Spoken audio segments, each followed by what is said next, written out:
today's video, we're going to learn how to play over changes. In order to do this, we need to unclutter our mind from all the stuff that kind of pollutes what you're doing and takes away from your concentration. And it all starts with playing without looking at your guitar. If you want to learn how to do that, I have a free training. The link is in the description of this video. You should definitely check it out. I'll tell you more about it later. But for now, let's learn how to play over changes.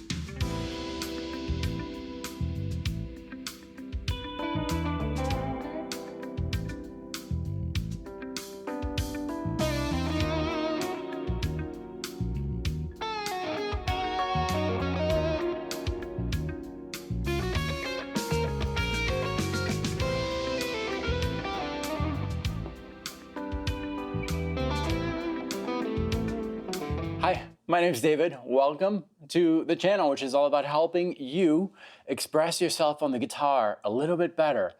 What I was playing here is one of the funnest things I do. I love this kind of backing track where it modulates, it changes keys. It can be overwhelming if you don't approach it the right way. And I talked about this a little bit in the previous video where, unfortunately, when people learn how to improvise over chord changes, they approach it the wrong way. This is usually how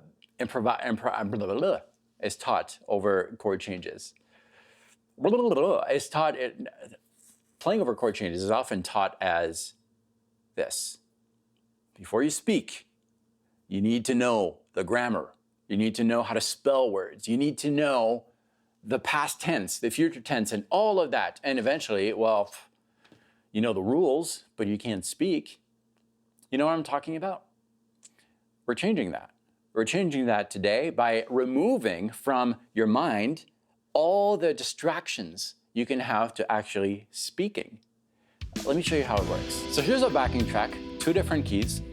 What's involved in playing over this is a lot of different things. First of all, the right scale. Scales. There are multiple scales, so you need to know your positions. And then I'm thinking, okay, here's the next change. While doing this, while thinking about these things, I also need to create some interesting phrases, right? With breaths and dynamics. And then here comes the next one. A lot of brain power is used there. So it's a blend of mathematical work, analyzing things, very draining. The technique side, anticipating the next move, all those things take a lot of brain power when you're playing and trying to be musical and trying to speak. And so what comes first? The mathematical thing, the understanding of what's going on, or the speaking? Well, the speaking should come first. And unfortunately, it's never taught that way. So that's what we're doing today. We're going to start by speaking. That begs the question, how do we do that? How do we start speaking? How do we start experiencing the improvisation aspect of playing? So how do we speak right away without starting with all the rules in music? How do we do that? Well, it's done very naturally when we learn our native language, right? Babies don't learn the grammar, the spelling, and the rules. That comes later. They start by just doing.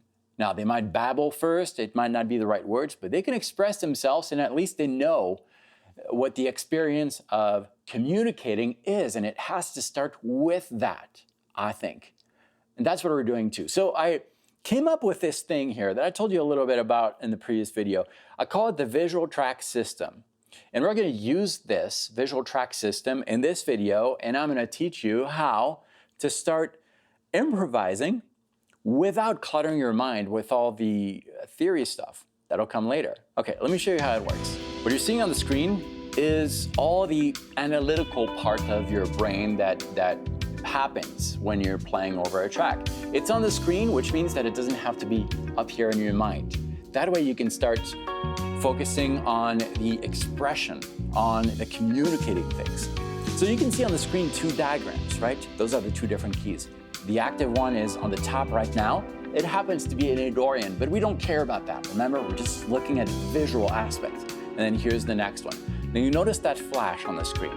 That flash happens just a bar before the change, indicating that, attention, we're changing. Okay, so how do we read this and how do we use it? Well, we need to focus on a narrow area of the fretboard. This one, for example. So we've got this zone of the fretboard, and then we're gonna stay in that zone of the fretboard on the next key.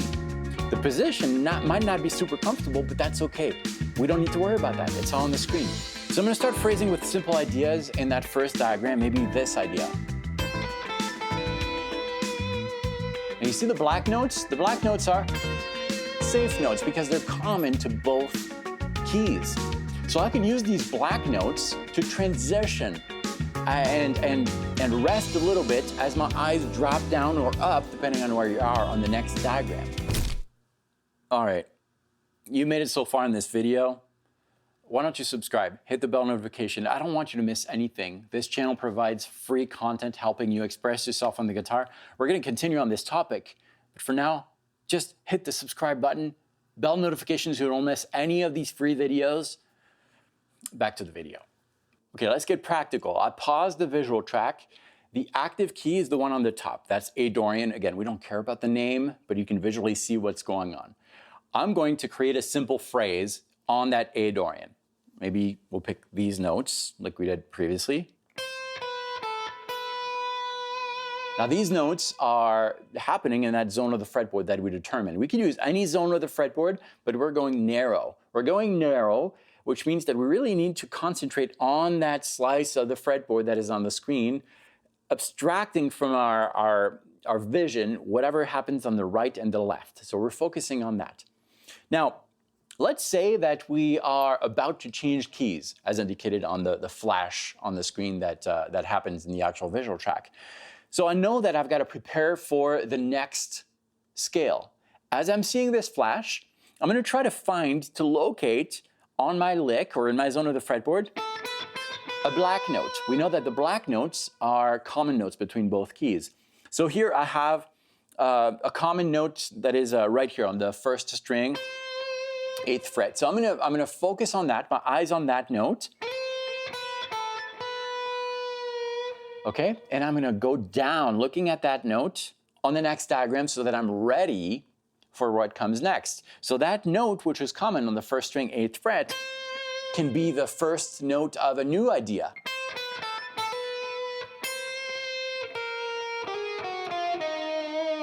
For example, is that going to work over the track? Yeah, that's the beauty of it. So I'm just gonna jam a little bit on the track and see what happens. Now, as I'm doing this, I'm gonna focus on that zone of the fretboard for both diagrams.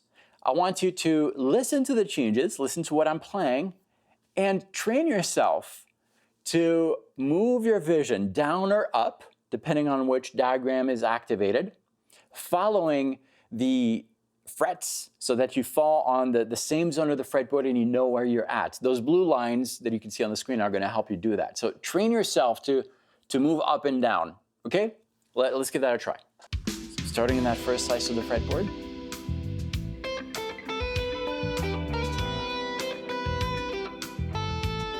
Here's the next one.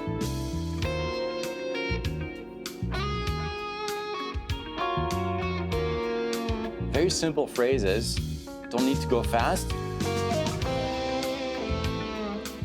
Very musical because I'm following all this, keeping my vision narrow.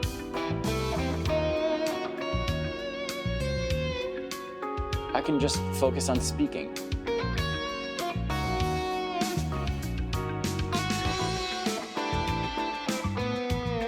I don't need to worry about when is the change happening, what scale am I playing, what positions. It's all there.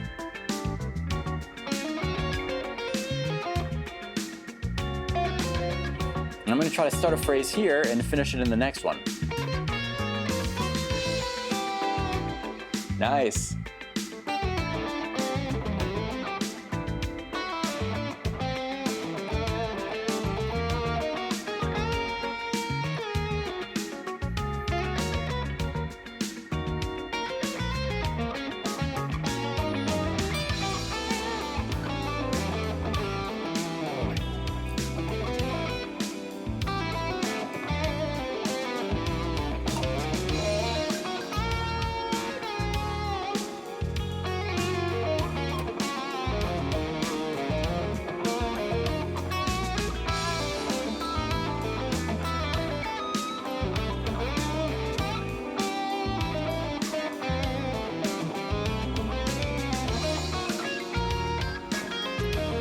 continue with this topic in the next few videos. And if you want to make the most of the videos that are coming, well, you can get started for free with these visual tracks, and this is really going to help you with that visualization. I'm going to teach you how to train yourself to play without looking at your guitar. That's where it starts. Sign up here. I'll teach you how to play what's on the screen without looking at your guitar. It's really going to help you for the future videos. I'll meet you right there. Thanks for watching.